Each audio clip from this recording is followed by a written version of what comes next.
Hey everyone, Artosis here, bringing you some more CasterMuse Narak StarLeague. I hope you had a wonderful holiday season. Merry Christmas to all. And here we are. We're going into Group B, and this one is going to have a couple to a few games that are casted a little bit differently. And the reason for that is that I am playing here. As you see in the top right, the magenta Terran, Volks. That is one of my IDs that I've used for many, many years. That's me. That's Artosis. All right. And my opponent down here in the bottom right is none other than Ridesky. The other two players in this group are Paralyze and Absolute. So, basically, I'm one of the weaker players that was invited to the tournament. But, yeah, I love to play in things like this. I do occasionally take some maps or even advance to another round. But yeah, because I'm playing here and obviously I know what happens in my games, these won't be casted normally. These will just be me analyzing what I was thinking and yeah, just kind of the thought process that went into my various moves. So the map is Butter. It's Terran versus Terran. Ridesky is a Terran that very oftentimes is top 10 on the ladder overall. So he's extremely high MMR. He hasn't actually made it into ASL yet, but he's one of those guys that's right on the edge of that and should be in it anytime.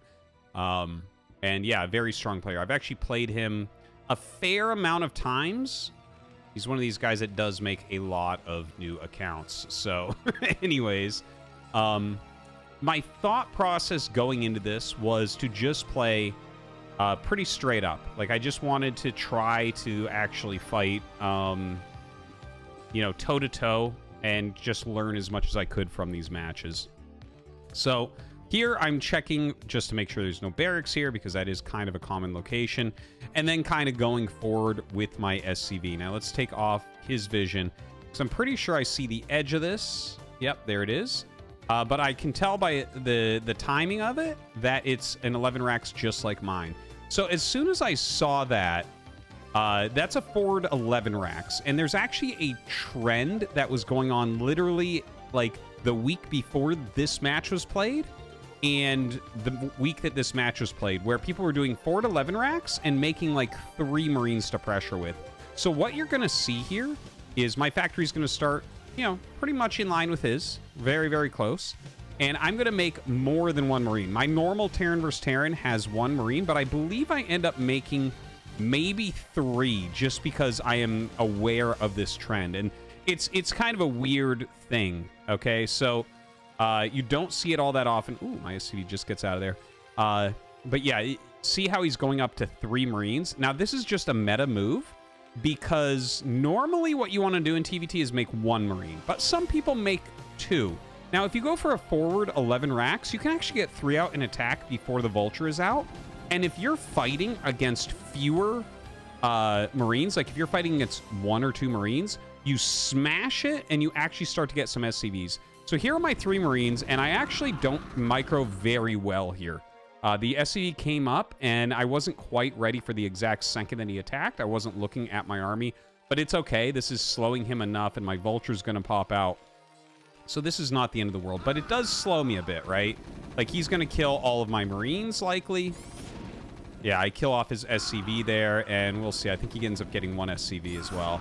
So there goes an SCV, and that's it. Okay, so it was SCV for SCV, all Marines for all Marines, but the big thing is that his command center got started before mine, right? So he dictated the flow of this early game. But that's not like a game-ending scenario. He's going to get into mining a little bit quicker. Notice I am up a single SCV here because my command center didn't start. I was able to just kind of refill my supply a little bit. And let's check the factory timings, right? Because this is going to dictate how many Vultures each player gets out. So his second factory starts. Mine has started as well. In fact, just slightly ahead of his. So we're going to be on the same amount of Vultures at this moment. It's just that his command center just slightly ahead of mine. Well, maybe more than slightly. It's like 30 seconds ahead or so. But again, not necessarily the end of the world. Here, I'm making 4 Vultures before my add-on. And these 4 Vultures, this is like the safest opener against counter-Vulture builds. Because no one makes more than 4. Like, you just... it literally doesn't even make sense. Like, if you're making more than 4, you're doing some sort of weird no add-on play like Vulture into Goliath. Here, I've made 4. I've decided to go down and pressure to see if I have more vultures or he has more vultures. This is one way that you can utilize your 4 vultures. Like, if they go add-on and you didn't, sometimes you can get in and actually hit a vulture before he has the 4th. So see, now it's 3 against 4. I get in there. He actually gets the first volley, and then the additional vulture comes out, and SCVs come up to repair. So I won't actually end up doing anything special here. It was 2 for 2, right? Like, if I was, like, 5 seconds earlier, this could have been a bit of a rout, and I could have probably killed all 4 of those and had 1 to 2 left. But, you know, it becomes a game of seconds at this point. Now, both sides are getting speed. His speed is a little bit faster. As far as the worker count goes, we're within 1 of each other at all moments here. And now it's just kind of a vulture's arm race. Let's take a look down here. Okay, so he is adding the 4th factory, and I'm going to see that with my barracks. Right? I don't remember if I think I did see that. Yeah. Okay, I did. I sent the barracks down to actually check, and so I see, okay, this is a very normal thing, by the way, to kind of hide the 4th barracks, hoping your opponent doesn't see it. Because if you don't know if it's a 4th barracks, you can lose so quickly. So what I end up doing here, I believe I go directly into siege and siege mode. Or siege tank and siege mode. We'll see in a moment. Because when your opponent goes 4 factory vulture, they can't switch into siege tanks very easily. You're really banking into heavy vulture. So you can see here, I've started my first tank.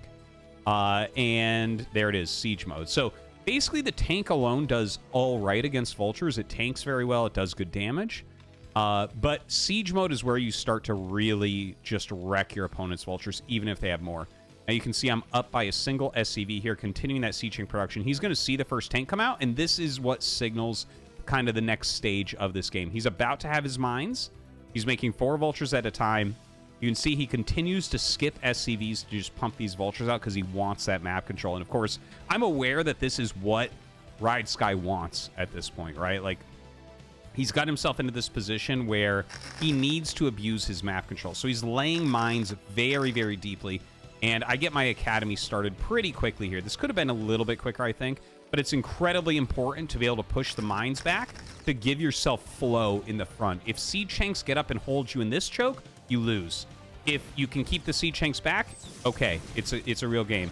So down goes this first tank, and I'm starting to push out very quickly. So this right here, I'm feeling very, very good about this game. I know that I have more SCVs than him. I know that I currently have more siege tanks than him, and I'm adding tech more quickly. So it's feeling good for me at this point. Again, this guy is an incredibly strong Terran player. But here we go. He brings in the vultures on an arc. I pull my vultures back. And you have to target these mines. You cannot let them hit. And unfortunately, down goes 1 siege tank. Oh, I don't get this one. I did not target that tank. And that right there is him getting maybe a bit of an advantage now. Right? Like, the thing is, he has all those extra vultures. He has that map control. But you have to keep your siege tanks alive. This is what I had that was advantageous, is siege tanks. So now he's bringing up a tank. He's going to be able to, you know, like, obviously I don't have mines on the map, and he's going 2 siege tanks at a time. He's going to be able to rally those up and try to get a contain off. So I have to prevent that. I've got my 3rd command center already like 3/4 of the way done, and he hasn't started it. So if I can get out here, if I can push everything back a little bit.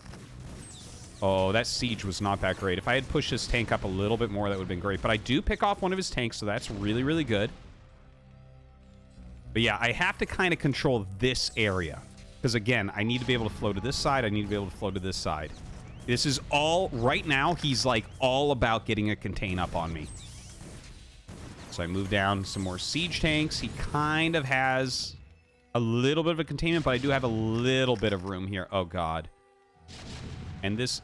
Oh, wait, I guess I win that one. Oh, I'm not sure how that happened exactly. I did end up losing one of the tanks there.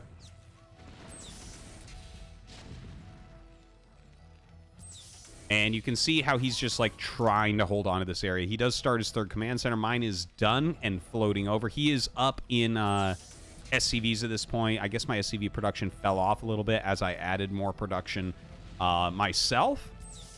But I have gone up to 5 facts, which is nice. Now, this was a mistake. for sure. Okay, we do end up getting that one siege tank, but he is starting to push me back towards my choke, and that's really deadly. Like I've been saying this entire time, in a game that looks like this, where one player commits more heavily to the vultures and does a very forward mines, and the other player does a little bit heavier economy into the siege tanks, you must control the front area. It is absolutely crucial. And now he's sacrificed a lot of units, but he's actually killed off a lot of my tanks. And now it's 1 tank against 3 and 4. I only have 1 add-on still, so this was a huge mistake. I should have gone double add-on, like, immediately, as soon as I started to whittle down the vulture count. But now he's able to do things like this little push, where you use your barracks spot and then you push forward. And yeah, it's getting painful. So at this point, I'm like just trying to make anything work. I'm sending some vultures out. I realize that I need to get this base up in mining. So I send some vultures out to the side. I'm going to try to get some mines out here, prevent siege tanks really from walking over too easily. And I mean, he's just got so much. Now he's got me really contained at this choke. And I tell you, watching this game, looking back at it, I feel nothing but regret.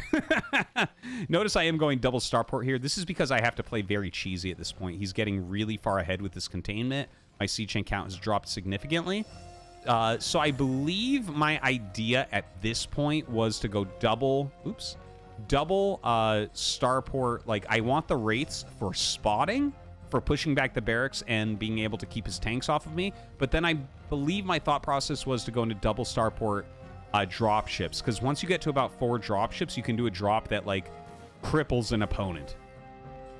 Now here, unfortunately, his vulture goes up and checks, sees my 3rd base,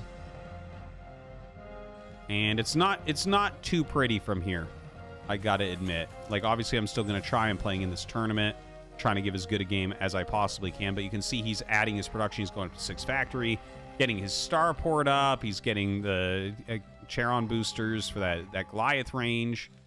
And oh, it looks like I am actually making more wraiths than I thought. So I'm misremembering just slightly, but I decided to go into wraiths a little bit more heavily. You know, there are situations where they don't make enough anti-air. Like 1 Goliath, if I have 6 wraiths, I can fly out, kill the Goliath, and get rid of the tanks before another Goliath can walk up the map. So you do have these little instances where you can get lucky, and that's kind of what it looks like I'm looking for here. And of course, that's the right type of approach, because you literally, in this situation, there's no way to cost efficiently break this. You have to do it with tricks, right? Whether that's dropships, whether that's wraiths, but it must be tricks, because these tanks, already in siege mode, are not very breakable for me. So at this point, I just go up and start to take out this barracks. I don't want him to have vision anymore. You are able to, like, tanks shoot further than they see. It's like a very important thing to keep in mind. And if you look at the range, even Goliath with the boosters, with the range upgrade, the wraiths actually are slightly better at giving vision. So here I'm like, what I'm thinking about is trying to push forward and snipe some tanks, but his line is too solid. He has too many. Look how many tanks he has. Just insane. And yeah, like, I kill 2 and he's going to end up killing a bunch of tanks. I kill 3 and he's killed 2, but I've taken a ton of damage. At this point, I have so many vultures. I'm starting to bank minerals too much. I'm making my drop ships. But he's just going to kill me here in like a moment. So taking a look back at this game, like, I think that I opened well. I identified the 3 Marine Rush. I dealt with everything kind of calmly. I had the right ideas about pushing out and taking the mines out, but I didn't quite control correctly. I didn't get my 2nd add-on. I didn't reinforce, and I couldn't hold this area. And at this point, he just rolls in. Even though I have enough units to hold it, I didn't even put them out front because I didn't even think of him doing this. But it doesn't matter. He was so far ahead. So Ridesky takes me down. I know it's kind of a different type of cast, but it is part of the tournament, and obviously I'm not going to try to hype cast a game I already know what happens in. Especially when it's me. GG!